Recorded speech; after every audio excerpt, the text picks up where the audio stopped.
Okay, well, thank you all for taking the time to meet with us today, and hopefully today I'll definitely try to make this useful, a good use of your time, and really hopefully at the end of this presentation you have some good strategies as well as some learn about some ways of scaling engagement using automation.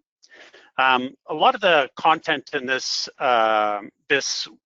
webinar is really going to be geared towards those that are faced with having to do marketing for multiple locations. A lot of the stuff I'll talk about is there's also good use for it if you're just marketing for your business, but really the power of what I'm going to be talking about today is if you're in the scenario where you have one business and multiple locations, or you have to do marketing for multiple clients, this type of stuff. So really, the idea of a multiple location, if you think about the growth of any type of business, you know, specifically even local businesses, we have some company, it starts off, somebody throws their shingle out and starts working, starts getting some success, and then they make the decision, well, how I'm gonna grow is I'm gonna start adding more, replicating what the magic that I'm doing here at Acme Inc. In different geographic locations.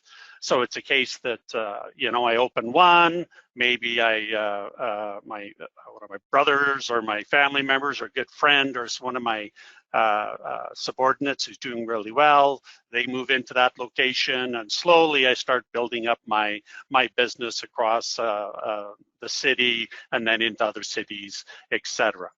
And this pattern that I'm describing here is one is, of course, like I mentioned, is business expansion is a good example of that.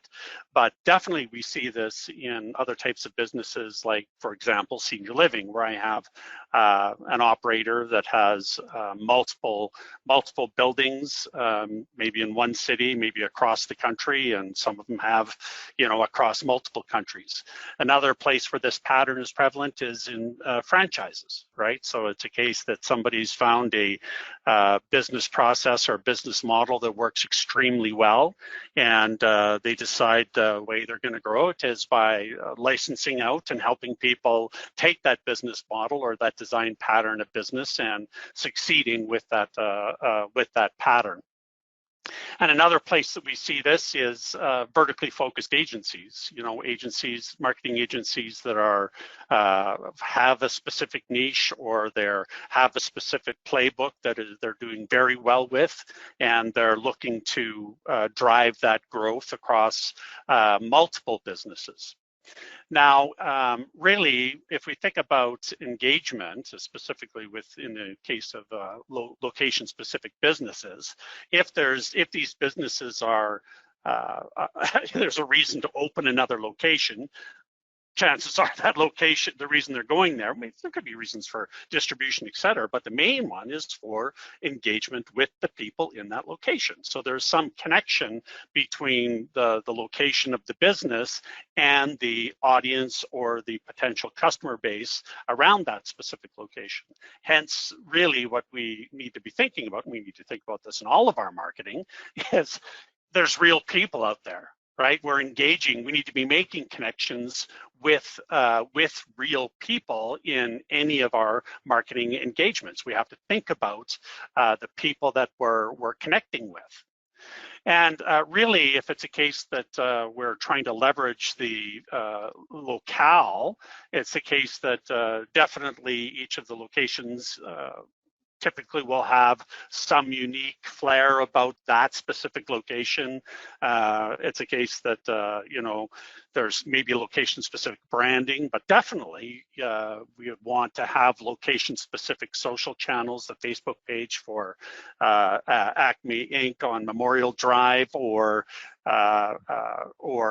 basically they want to build a community, if you will, a community audience that connects with that business operating in that specific location. So really we need locally focused outreach, and definitely, and the topic of this conversation is really about local content engagement and driving content at the local level.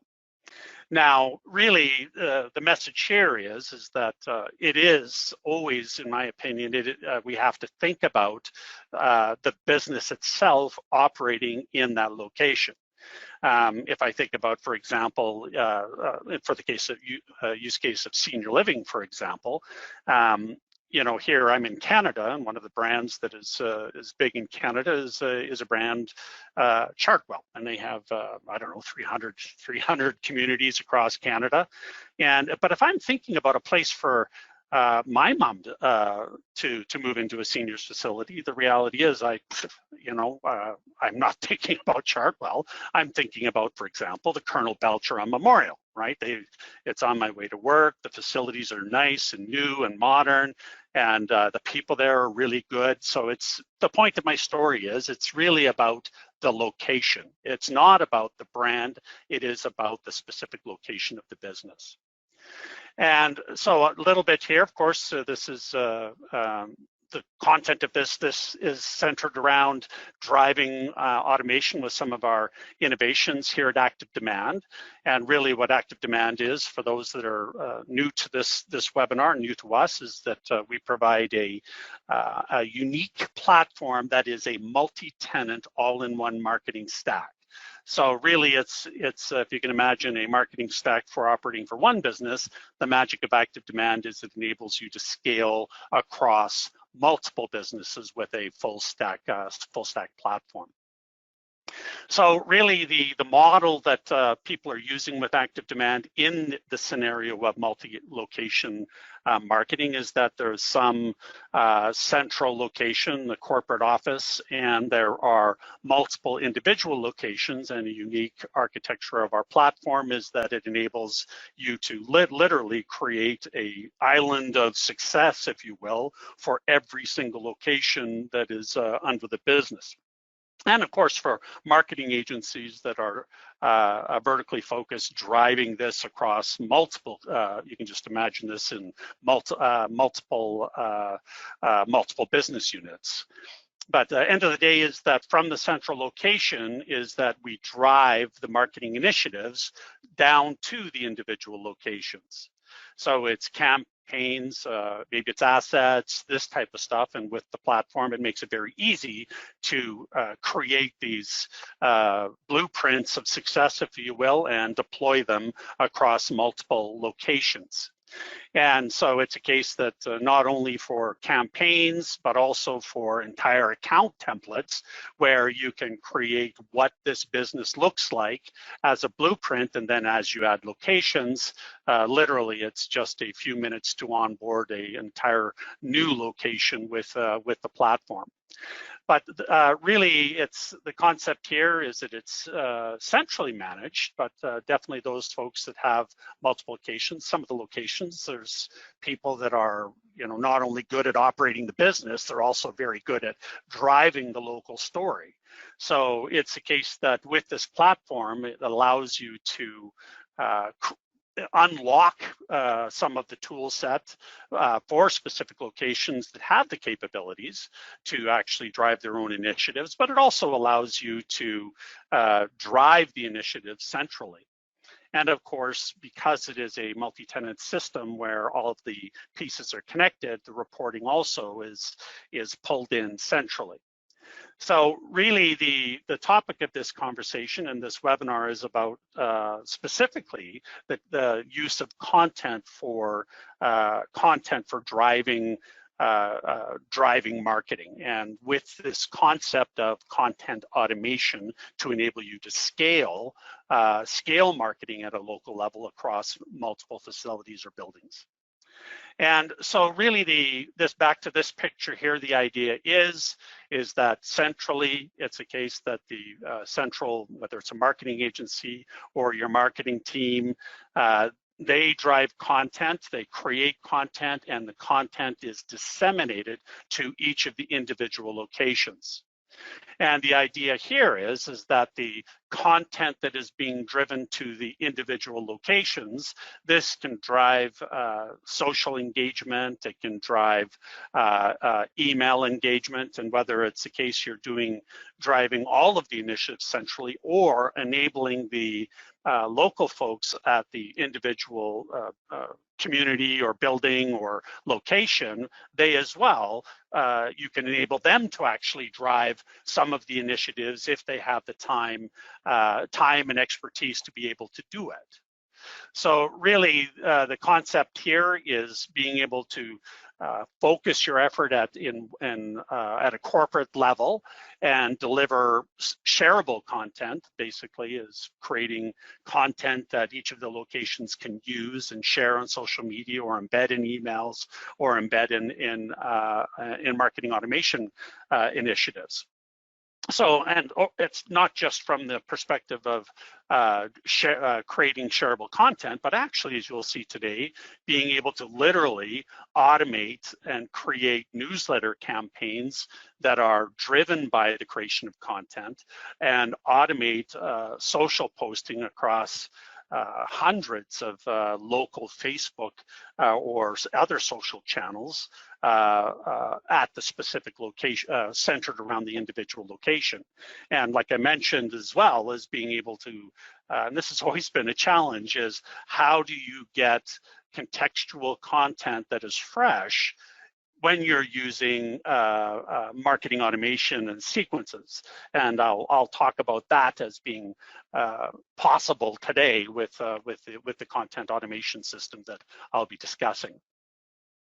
So in this example, I'm going to be using a fictitious company, which is Special Care Senior Living. And if you can imagine this company, it has multiple communities across geographically, but for the purpose of this discussion, there's going to be two individual communities. One is the Oaks and the other one is Aspen Springs. And I'll talk about how we can drive a content strategy and do content automation using this example. So this is active demand, and this is the view. I'm logged in currently at the top level location. And if you see here, there's multiple community accounts under this top level account that I have access to as the administrator of Special Care Senior Living Corporate. And in my on my dashboard, I can see roll-up reports to see how campaigns or how individual communities are doing. I as well have funnel visualization to be able to visualize the path of people engaging with the campaigns. I can look at contacts based on care type, stage, and of course, attribution across the accounts. But really the topic here is about how me as the administrator or head of the marketing department for Special Care Senior Living, how do I drive local engagement across my fleet of communities? So really the basis of this this concept is, first I want to introduce this concept of a content card. And what a content card is a piece of, it's basically an object that represents some piece of content. So the content in this case, as you see with our blog, we have each of these content cards represents a blog post, right? Or if you're on our website, you can go over and look at webcasts, for example, and you would see another, something that looks like this, which is a collection of cards, and the card has some type of a summary of a piece of content. So there's an image, there's a title, there's some type of an excerpt, and then there is a call to action to go engage with this content.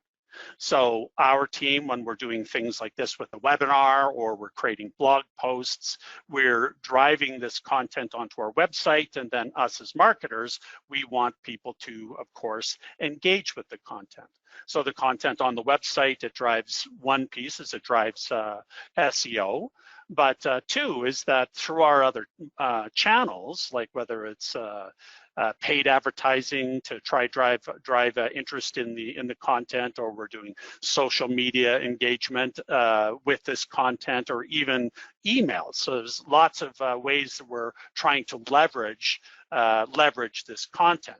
So we've been doing this for a long time, so it's a case we have probably about 2,000 blog posts on our website. And but at the end of the day, it's not about taking that blog post and feeding it to somebody. It's trying to entice somebody to engage with that content. So the first thing you're seeing here is what's called a content hub. So this is an asset, and most WordPress sites have some rendition of this content hub, where it's a collection of these content cards that is presented to visitors who are looking to consume the content, and then there's different categories, etc. But in our terminology, this content hub, what's unique about what I'm going to be showing you today is that with Active Demand's content hubs, literally each card knows who is interested in the content. So me as a visitor, when I come to this website, really what I should be seeing is content that is that I'm interested in.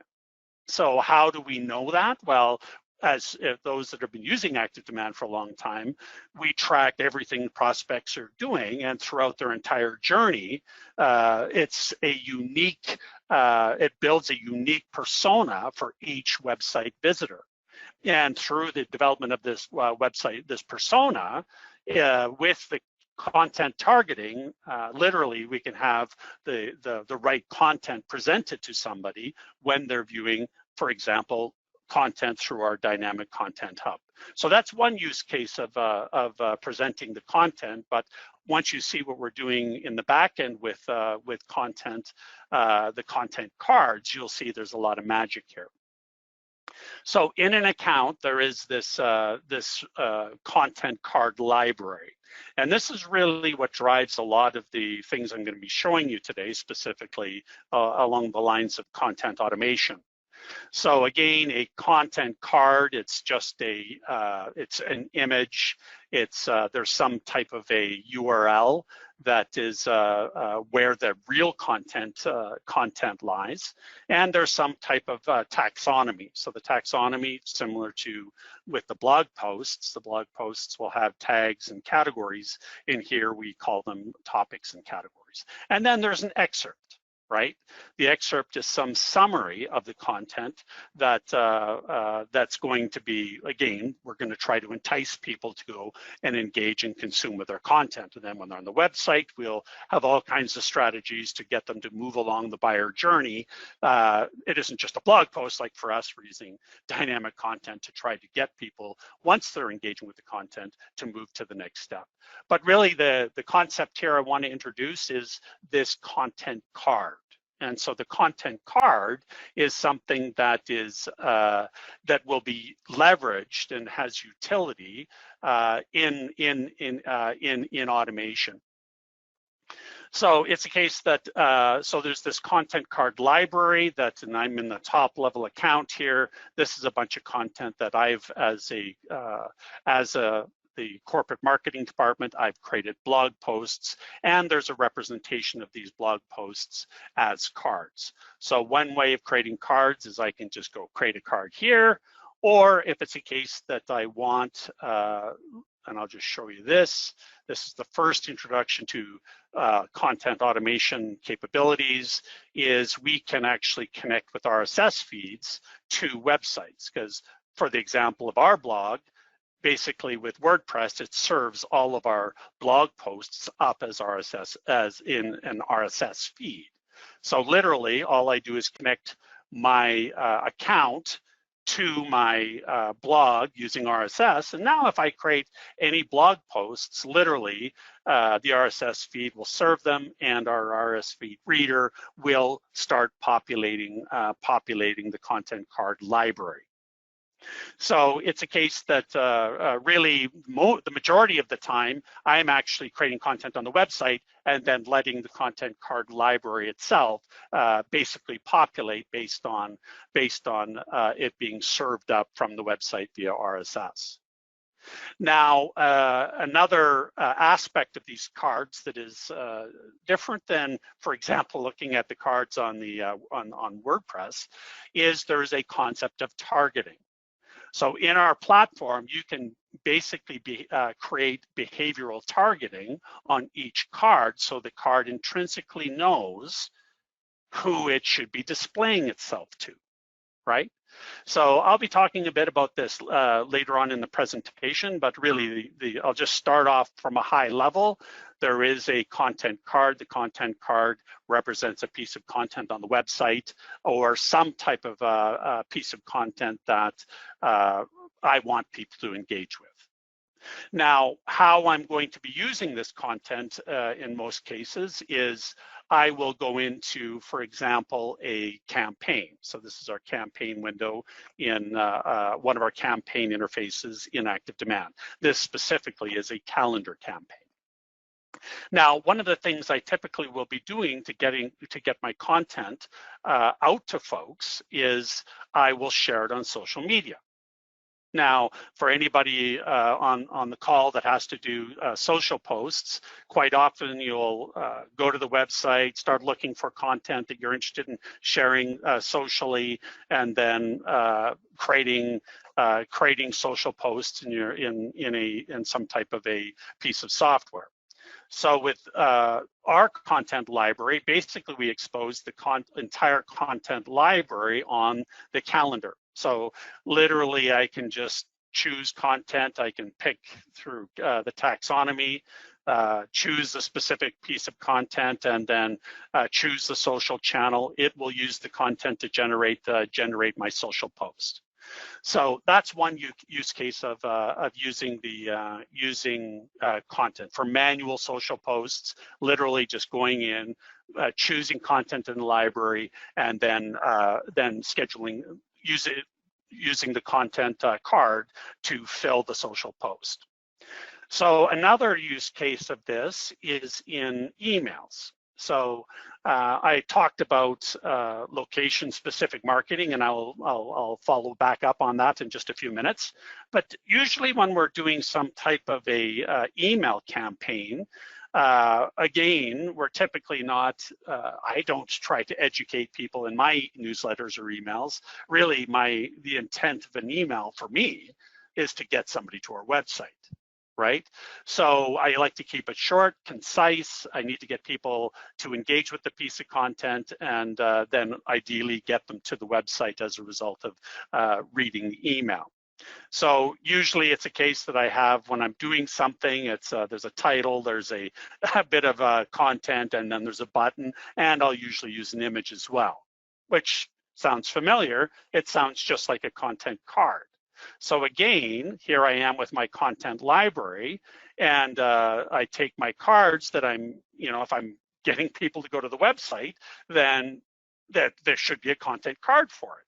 So literally all I do is drag my piece of content from the content library into the email, and it takes the title, the image, the excerpt, the call to action button. The image has its link, is linked as its title, etc. So literally it saved me a whole bunch of time just getting the content into the email. And then all I have to do is really focus on the styling of the content itself. What's the button look like? What's the title look like, etc. Right? But usually this is handled by the brand object for those that are familiar with Active Demand. So literally, I'm just dragging the content into the email. Now, it's a case that I talk about location in my scenario of this fictitious senior living company. There is multiple locations. The same email, I can clone it across multiple locations. And of course, back to the focus of the individual facility, the branding, the social channels, the the colors, the images, all of this stuff is really abstracted to the individual account. So you see here I have Aspen Springs. I'm looking at the same email in my account in Aspen Springs. I'm looking at the same email in the Oaks, right? So it's really whenever we're driving any of the content, whether I'm in the top level account or the Aspen Springs account, each of these accounts has their own social channels, has their own audiences, right? So whether we're doing, if I'm going to do a social post here, it's on the Aspen Springs Facebook account or Instagram account or what have you, right? So any of the content that I'm doing at any individual location, one is it's really about building the community, if you will, or the audience related to my specific location.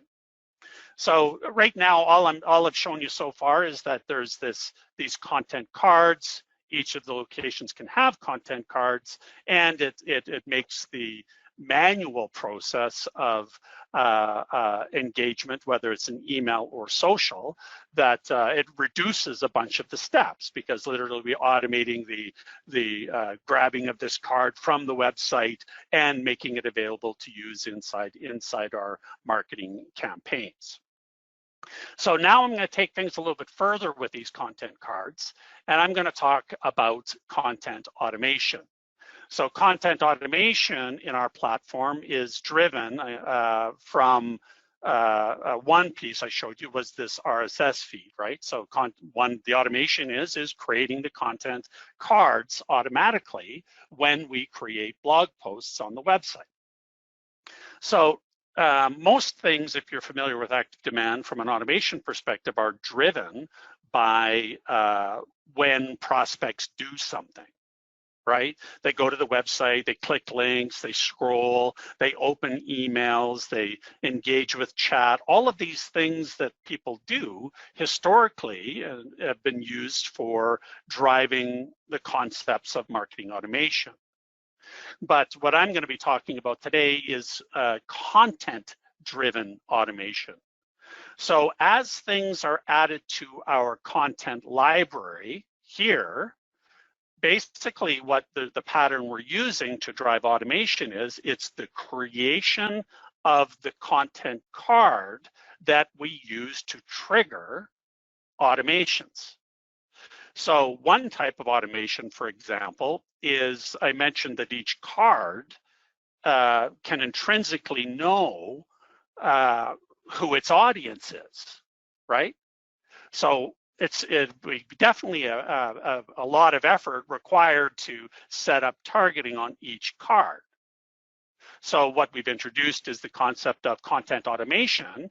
Is really what we do is all of our automations start in the same place where there is a rule, and it is looking at the card that was just created, evaluates it against this criteria. So for example, the taxonomy, who wrote it, where the source was, what was the excerpt, whatever. So there is some type of a inspection that happens when a card enters the library. And if it matches this criteria, then it takes some type of automated action. And in this case, the automated action that I'm showing you is automating content card targeting. So if it's, for example, this is about assisted living, for example. So if we see a card and it is under the category of assisted living, then what I'll do is I'll say this card should be targeting anybody that has been flagged as interested in assisted living. And this can be done with automation, with a workflow, or we could even use a segment that sets this, or it's set in the CRM or what have you. So literally, when I save this rule, any new cards that are created, if they match the criteria in my rule, it will take the action of setting up the targeting on the cards. So there's one example of content automation.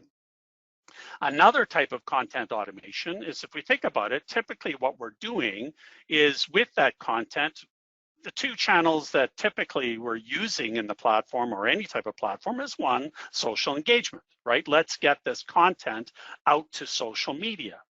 So another type of content automation is the automate social posting. So again, same story here, is that there's some type of a rule set that inspects a card when it's created. And then once it's created, what we will do is go into this campaign, which is, let's say it's content or June content or content, what have you. And then I will, in this case, this account only has Facebook and Instagram. Maybe I'm just going to go post on Facebook, I should say on Instagram, and I'll use this post slot schedule. And really, it's a little bit abstract here, but I'll just explain it. So let's say I enable this rule, and then I create a blog post, or somebody does on Saturday. What this will do, if it matches this criteria, the rule it's going to do, if it matches it, it's going to go into this campaign, and it will do a schedule an Instagram post in the next available slot, which is Monday. Now, if I am really prolific and I write another blog post on I should say Saturday, it's a case that instead of going and loading up Monday with a whole bunch of Instagram posts, it's going to go in and post one on Wednesday. So literally, this rule remembers the last scheduled post, so it disconnects the creation of content from the dissemination of content in social media. So I can create as much content as I want, and literally I can rest assured that it's going to just schedule out the social posts off into the future. Now, quite often, and this is a common strategy, is people will reuse content in social media. So what we can do here is say we can create a repeat schedule so that after the post is published, recreate that post every 8 months and do this, maybe 6 times. So literally for the next 6 years, the social engagement for this piece of content has been taken care of. And all I've done is create a rule. So literally, I'm not going into the campaign and doing the social posts. It is doing the social posts on my Facebook channel for the top level account, which is Special Care Corporate. Now, the next type of automation that I'll talk about is how do we get content in, for example, drip campaigns, right? This has always been a challenge, is that we have some type of an autoresponder or a drip campaign or something like that. And, it's always a case that we're faced with not being able to put fresh content in there, because there is the concept of the workflow is that, it's timeless. In other words, somebody's going to enter this workflow today, tomorrow, next week, next month, etc. Right? So how do we automate content injection in the context of a traditional workflow or marketing automation sequence? So how we achieve that is, if we look at this email, the one way of getting content into the email, like I said, is dragging the static content, but that's always going to be in the email from now on. So this is one of the emails in my sequence. So what we have is the concept of a dynamic card. And this dynamic card, when I drag it onto my email, literally what this is a placeholder for content. So as you see here, it's literally just a template of what content would look like if it was embedded in my email. And so I can change the styling of the button. There's going to be some type of an excerpt. I can change the styling of the header, image, etc. But really, again, this is just a placeholder.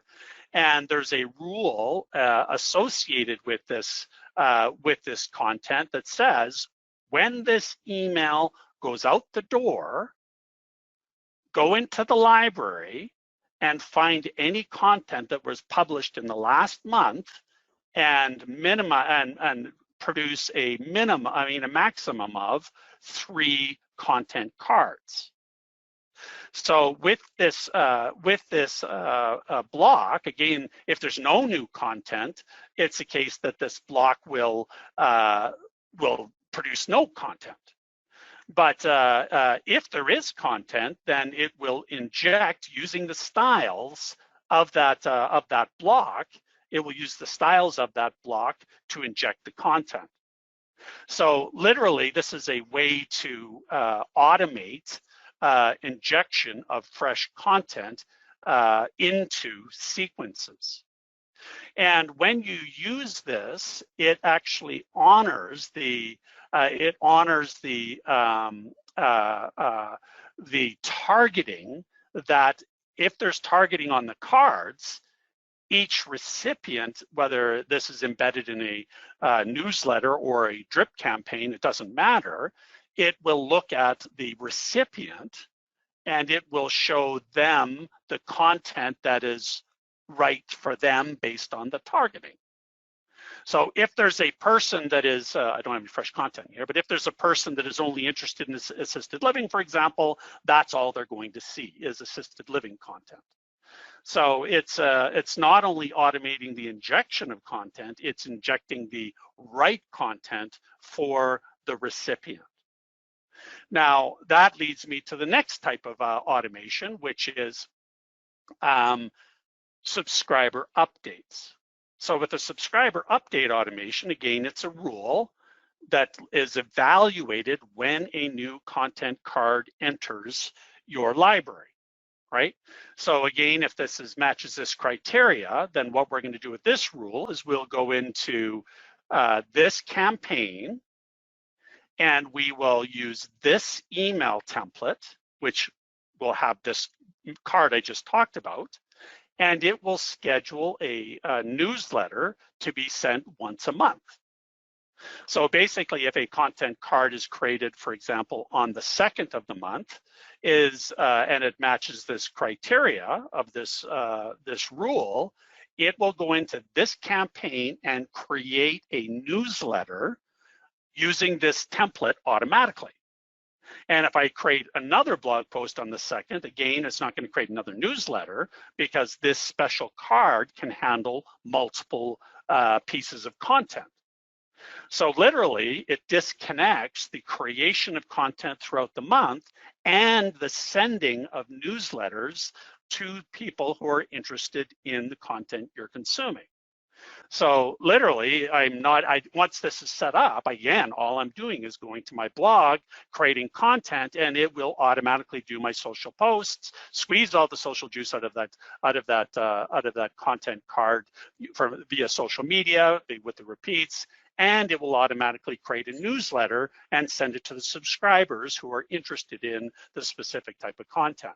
And if no content is created, no social posts are created, and this newsletter is not created either.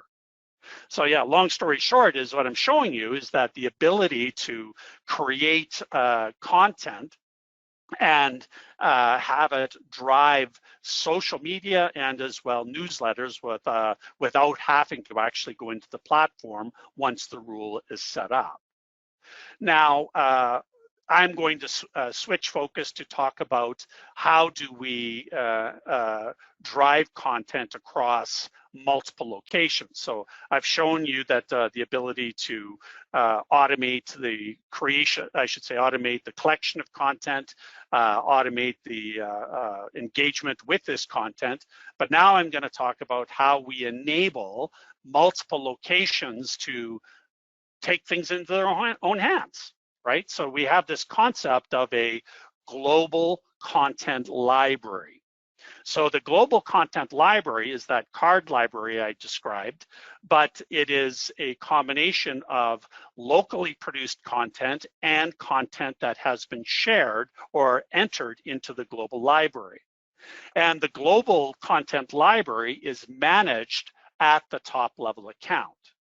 So the administrator controls each account, whether they are participating in the global library and whether or not they can see content that is in the global library. Now, anybody in the individual accounts, they may have content that they produce that should go to the global library. So one is they can say, consider this for sharing in the global library. But again, it's the administrator of the top level account that decides which content goes into the global library. So it's like a moderator for the global library. And as well, if the administrator, the people in this community, they're producing so much great content, I feel safe that that content should just enter automatically. Again, the administrator can choose any content in here can be driven automatically into the global library. So really the idea of the global library is that it's producing content that, I should say, it's exposing content that is produced anywhere within the fleet of businesses, whether it's a local business or corporate, but it literally is choosing to expose this content across a fleet of businesses. So how that works out is if I look here, I'm in Aspen Springs, and if I look at my content library, it's a combination of content that has been produced at the top level, which is corporate, and content that I'm producing myself. So when I'm going in and doing social posts, I get to choose from content that was produced by headquarters or content that has been produced locally when I'm doing my social engagement, as well in my email. So it's a case that I have, I'm giving access to content to solve the problem of you're too busy in the local location to produce the content. We have the time, the budget, et cetera, to create content at the top level. Now, if I look at, for example, here, I'm in the, actually it's the Oaks account, and with the Oaks account, we've set it up so that it does not have access to the global library. So the only content that they see is the content they produce locally. So it's a system where you can automate the, you can produce content that is used by multiple locations to drive their engagement. But in this case, with the global library, a couple of rules, right? So the rules of the global library, number one is if content has been shared and I see this content was shared with me, I can't edit it in an account that didn't create the content. Which makes sense, right? Is that somebody shared the content with me, I should be able to use it, but I shouldn't be, if I've shared it, I don't want people just willy-nilly editing it. So that's the first rule, is you can't edit content that has been shared with you.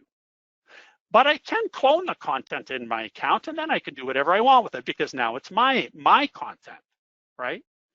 Rule number two, content that enters the global library will not drive content automation in any account that isn't producing the content, which makes sense as well to me because I don't want content that was, in some cases, produced in some other account to just automatically show up on my Facebook page, right?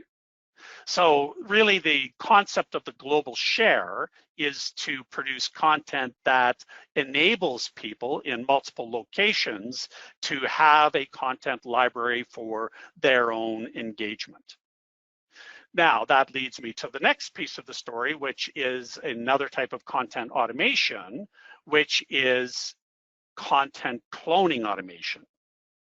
So what this is, at the top level account, if I'm producing content, I can literally, if I'm producing, for example, assisted living content, I know which locations have assisted living, right? And so what it's a case that with this rule, when the content is created and it matches this criteria, it clones a copy of the content card into the individual accounts that are set up in this rule. And that can drive content automation. So it's a case that as an administrator, I know, for example, Aspen Springs, they just don't have the bandwidth to do any type of local marketing, but there's lots of content that we, it's useful for, it's topical. We can drive it to the Aspen Springs' Facebook page, and we can send out newsletters on Aspen Springs' behalf. with content that, again, is branded in the emails to Aspen Springs from the salesperson or leasing counselor, etc. So really what I'm showing you here is the ability to create content in a top level account, and it drives the content into multiple location accounts. And you can choose on a per location basis whether or not this location is going to be doing stuff manually, or this location we're automatically going to create social posts, newsletters, etc. across from the head office. Or this one, it's a mix of the two. We're going to do some content automation and drive newsletters in that location, and they as well are going to take on some of the lifting and driving their own engagement at that location. So because of the multi-tenant architecture, each location is independent. So you can set up this account completely different than this account. And again, back to my previous slides, is that the reporting and the control is managed at the top level. So yeah, hopefully I've shown you some good use cases. And actually I'll show you one more thing before the end of this call. It's about the creating of content. So with the creating of content, it's a case that, one is that you can create newsletters or blog posts, etc. As we also have the ability to automate the creation of blog or schedule the blog posts as part of a campaign. So in the platform, literally you can create the blog post, schedule the blog post. It will schedule them and execute them in WordPress, which again drives the RSS feed.